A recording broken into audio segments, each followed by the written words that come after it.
Coming to you from Board Game Man Studios is the Jungle Cruise board game.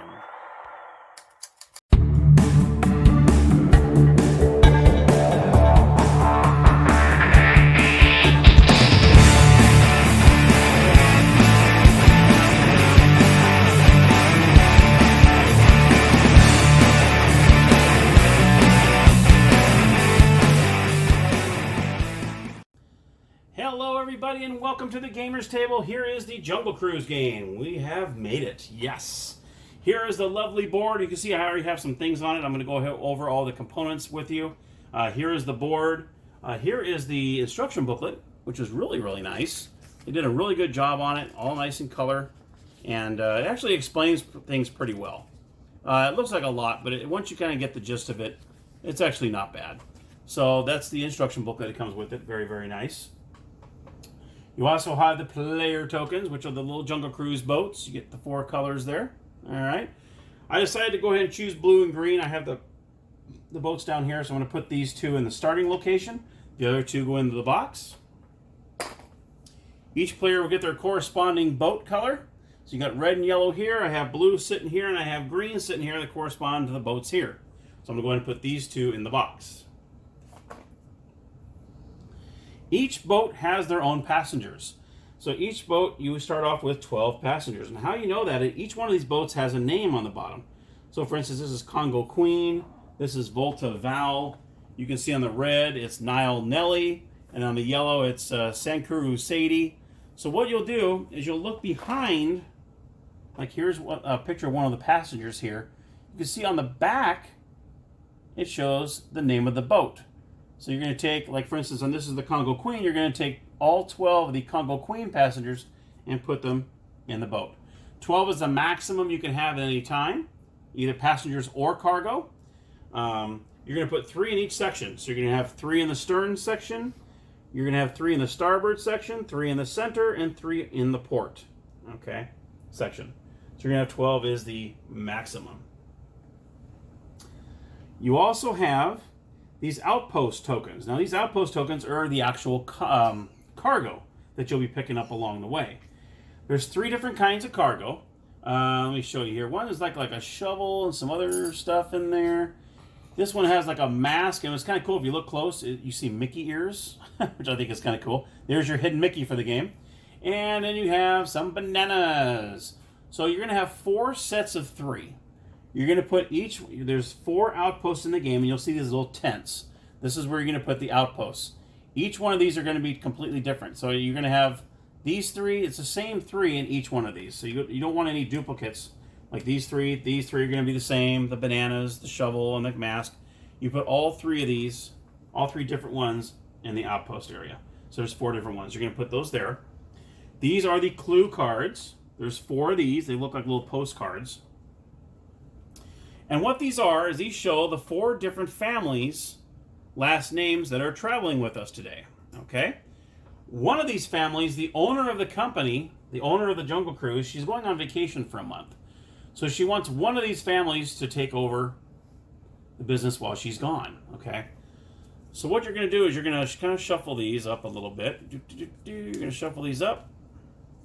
And you're going to put them by the mailboxes. So there's 3 mailboxes up here. And then you're going to put the one at the finish line. And this is when you reach the finish line, you're going to find out which family that she ended up choosing. And you actually get more points for that family, because what you'll see on the very top left-hand corner of these, you'll see a little icon up here. Each family has its own icon. Okay? So the more you have of that one family, the 5 points each you get for each of these families. Where every other family member, you get 3 points. Now, in order to look at these clue boxes, you're actually going the longer route, because you can see that you're going the longer route every single time when you're looking at a clue box. So you really got to determine, do I want to spend that extra time, to find out who the families are when there's other things you got to take care of too along the way. You also have these lost and found crates. This happens when you what I'll do is I'll do a few rolls and show you how it works. But there's lost and found crates here as well, where you can actually pick up passengers that have been lost, or you can pick up cargo. You also have these navigation cards that you're going to pick up every single turn. And I'll go over these. We also have the dice. This is called a speed dice. It's actually your movement dice. It's 1 to 4.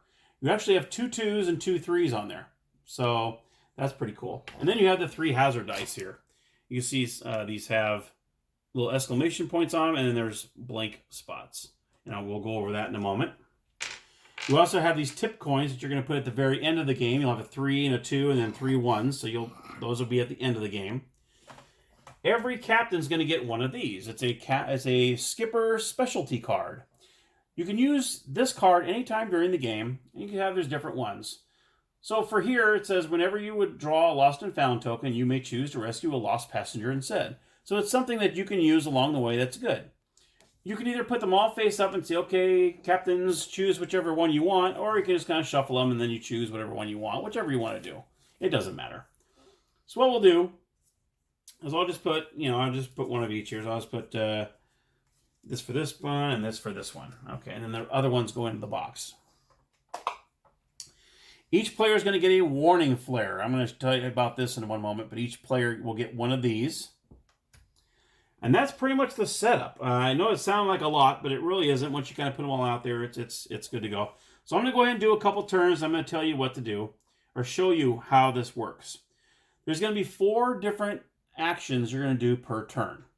The very first action before you roll the die is you're going to rearrange, if you want to, because later on you might want to, you can rearrange your passengers and cargo however you want on your boat.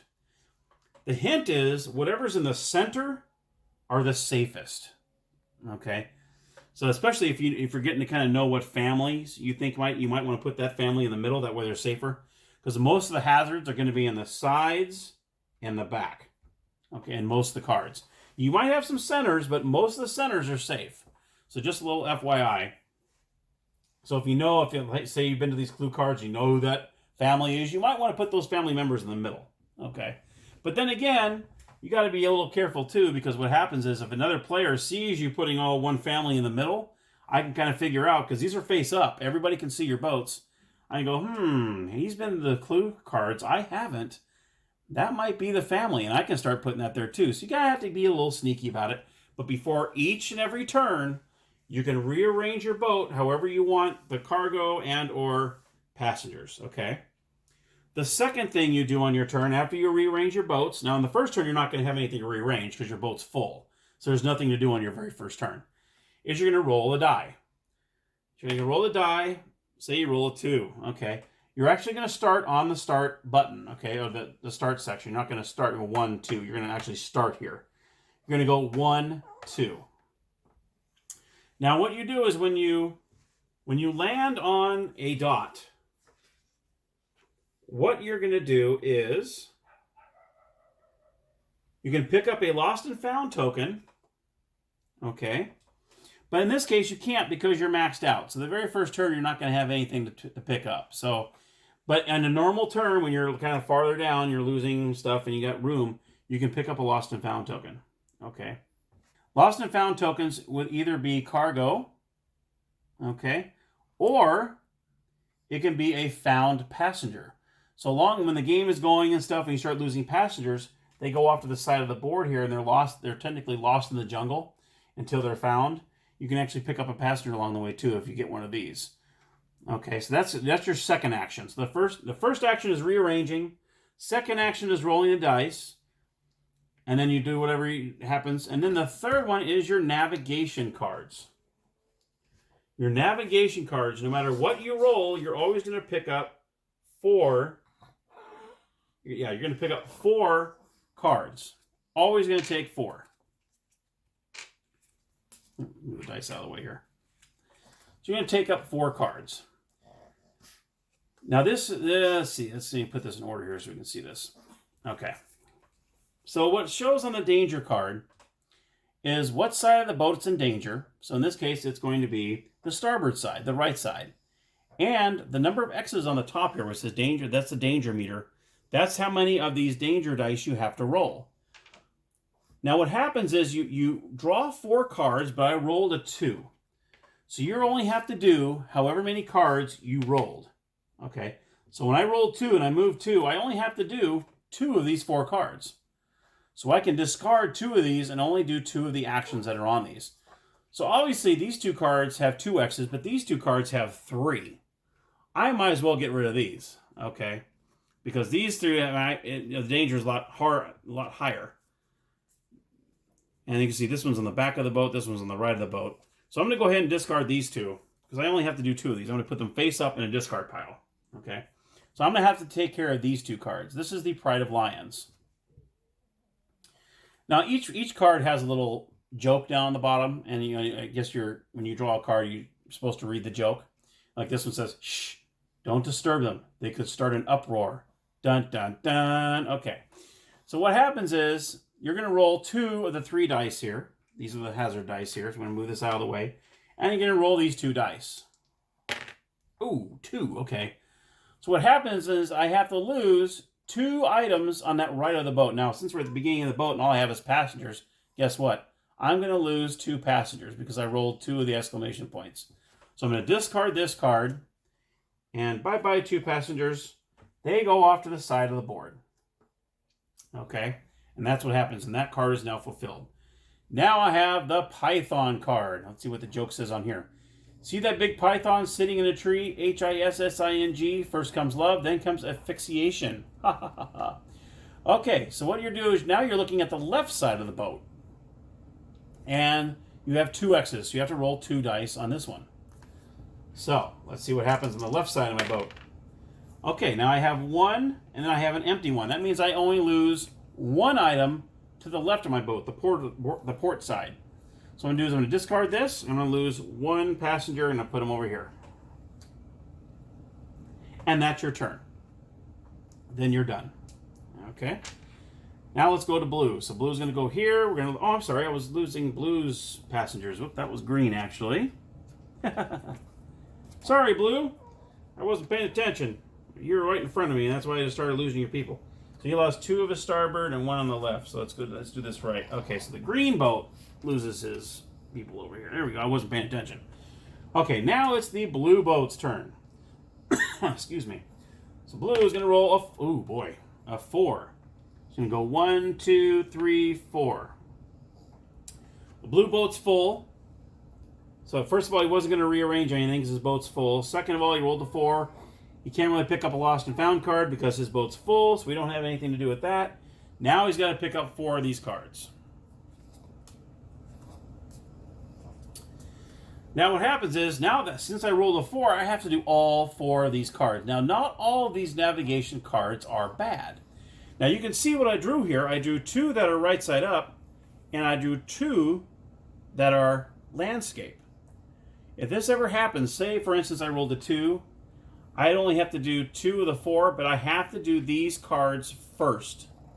So for instance, since I rolled a 4, I have to do all 4 of these cards.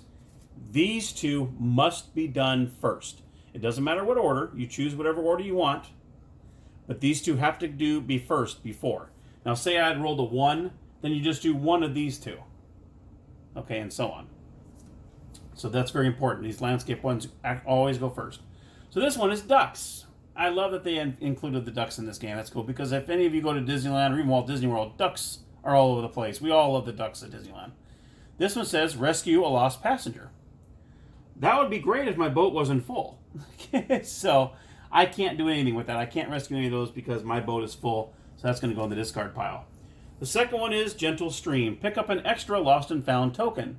Well, unfortunately, I can't do that either because my boat is still full. Too bad I didn't get these later on in the game. I could really use these. So that's going to go here.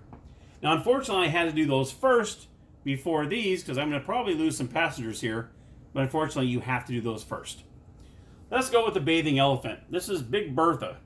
She's been in that shower so long, just look at those wrinkles. She needs to call us. Well, I have no idea what they said. A pachydermatologist. Okay, cool. So what we got here is it's gonna affect your right side of the boat, and you only have to roll 1 die. So this isn't too bad.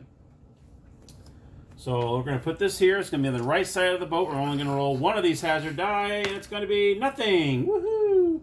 So I escape that. So nothing happens with that card. Now I got the Lost Safari. This is the one that's going to be a little hairy here. We got the right side of the boat. That's the starboard side. I have to roll all 3 dice because there's 3 X's there. That's the danger. That's the max you can have. I'm going to roll with all 3 of these. Let's see what damage is going to happen to the right side of my boat. 2 of the 3 are going to be lost. Okay. Now I'm going to go ahead and I'm going to say, you know what? I want to re-roll this. I want to use my warning flare. This is what the warning flare is for. Once you use your warning flare, you're going to flip it upside down. And whenever you reach an outpost, you can actually reload this. So you can actually use it again. But for right now, we just used it. So all it does is you get to re-roll. I rolled 2 again, so that unfortunately didn't do any good. So I'm going to lose 2 on my right side. So I'm going to use 2 of the starboard, and now we have 5 lost passengers over there. Okay, and that's how that works. This goes off to the side. Greens. Now there is no penalty for going on the same spot. I looked that up, and you just share the spot. So in this case, we're going to roll a 1. So we're going to roll 1.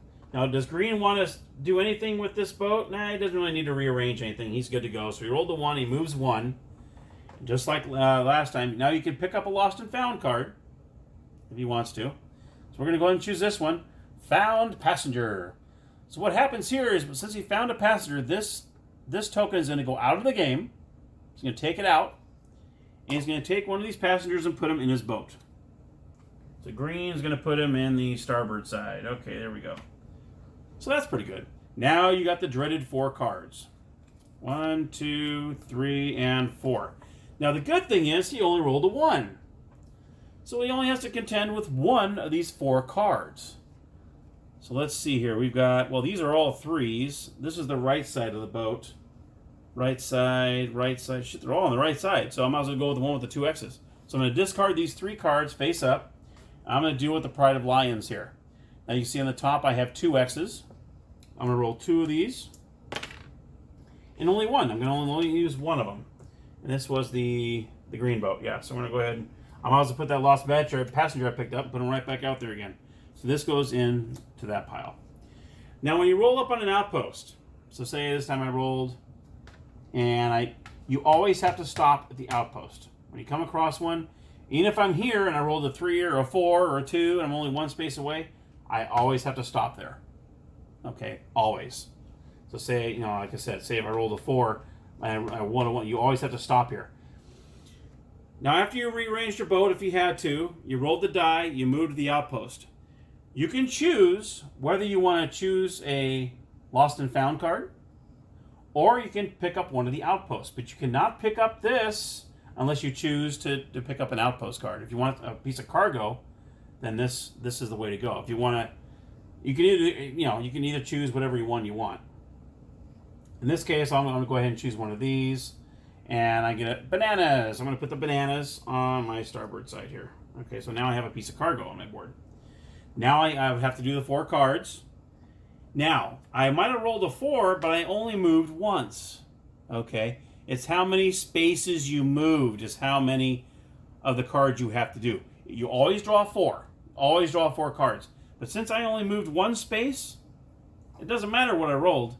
I only moved 1 because I had to stop. I only have to take care of 1 of the cards. Okay, and so on. Same with the mail. So say I was here and I rolled a 4, but I only went 1, 2, 3. I'm going to look in this. I'm going to go, okay, and this is the Temple family. So that tells me right now the Temple family is not going to be that family. It's going to give me more points at the end of the game. So I might want to look at my boat and say, oh, there's a temple, there's a temple. So if I have to lose any, I know that I want to maybe lose those temples first. So now I know this is not. Now you're going to look at it yourself and you're going to put it right back face down. Okay. And in that instance, like I said, if I rolled a 4 and I only went 3 and I had to stop, then I would only do 3 of the 4 cards. It's all based on movement. Okay. So like I said, if you stop at an outpost, you get a choice between taking one of the outpost cards or going for one of the lost and found cards, which are always most of them are either cargo or it's one of the found passenger, one of the found passenger ones. So it's either or. There's nothing else in there. So you can choose. And let's see here. Let's say we're towards the end of the game here. We're getting towards the end. And say blue gets there first. Say blue finishes. And green is right here. We'll say green's right here. So blue comes to the finish line. All right. And we're going to say Blue's got a couple more pieces of cargo here. We got some other passengers over here, and green's done the same. We'll put another, we'll put a couple things over here because I'm going to show you what we do here. The points. Say blue finishes, green's right behind here. Green's going to take the very first tip coin. The first tip coin is 3 points. He's going to take the 3 points, and then green's going to do his turn. Now see, green has to stop at the outpost there. Now once you get to the finish line, then there is no more rolling. There is no more navigation cards. You're done with all that stuff. All you do is say green went here, they had to stop and do their thing. Blue goes, okay, I take the next coin. Now he just picked up the 2-point coin. So there is some strategy getting here first, finishing, because you might get a lot more of the tip cards. But if you took the time to go the extra route and look at these clue cards and you know what family it is, you're going to get 5 points apiece. So you can see it really is up to you how you want it, what kind of strategy you want to use, whether you want to take the time to go the longer routes to look at these, or you could just go straight to the line and pick up the tip coins and just hope that you get the last one, So for instance, once the green, now say the green is still coming and it goes 1, and then all of a sudden the green matches over here. So green would get 1 and then blue would get the other one, and so on. Now say green's way back here, and as soon as the last tip coin is taken, if there's any other boats on the game immediately ends. So as soon as that last tip coin is taken, and not everybody's at the finish line, the game ends. Done. All the boats come over to the finish line. Okay, that you don't continue playing. So as soon as that last tip coin is taken, game over, done, immediately, everyone goes to the finish line. And this is when you start counting your points. So in this game, we flip it over. It's the Lions family. So however many Lions family members you have, you're going to get 5 points, like I'll show you in the back here. So for the caretaker, that's what they call them, the caretakers. You get 5 points for every caretaker. For all the other passengers you have on your boat, you'll get 3 points for every one of them. Okay? Now when it comes to the cargo, you also get points for the cargo. For one set of 3 of cargo, so remember I said there was 3 different kinds? So for every 3 different pieces of cargo you have, you get 10 points. For every spare cargo you get 1 point. Okay? So say I had 3 of the different kinds, like say 2 rows of 3 different kinds, I would get 20 points because you get 10 points for every set of 3 that are different. And then for every spare cargo, you get 1 point. And obviously the tip points, that's the value on the cards. One other quick thing I want to mention is, say you had some cargo on one side and you end up having to lose the cargo. Once you lose the cargo, it is out of the game completely. So it does not go anywhere, like the passengers go on the side. If you lose any cargo, they go straight into the box and are out of the game. So just a little FYI on that. And that's pretty much how you play it. So it's actually a pretty fun game. I need to play this with Linda. We need to sit down and do a round of this because I think this is a lot of fun. And you don't want to forget the little specialty cards that the skippers get. Like, for instance, this one, whenever you withdraw a lost and found token, you may choose to rescue a lost passenger instead. So especially if you know the family, these are always side up. So you can always look and go, Lions family. Well, say you've been to these 3, the Lions family is good. You're going to look over here and go, all right, oh, there's a Lions family member right there. Boom. I can pick up this one instead. So it's good to use these little cards here. And you only use it once per game, but you want to pay attention to what it is. Like this one here's a ferry. It says, when stopping at an outpost, you may take a cargo and rescue a lost passenger. So that's actually a pretty good deal there too. That's actually a very good card to use. And like I said, when you land at an outpost, when you've already used your warning flare and you land in an outpost, you flip it back over again, and you can use this again to re-roll. I hope I did a good job explaining this. There's a lot to it, but then it looks like a blast. If you have any questions whatsoever, you can put it in the comments down below. I try to make it as simplistic as possible. There's a lot to it, so I try not to be too, wordy. But anyhow, that is how you play the Jungle Cruise game. I hope you enjoyed it. Until next time, happy gaming!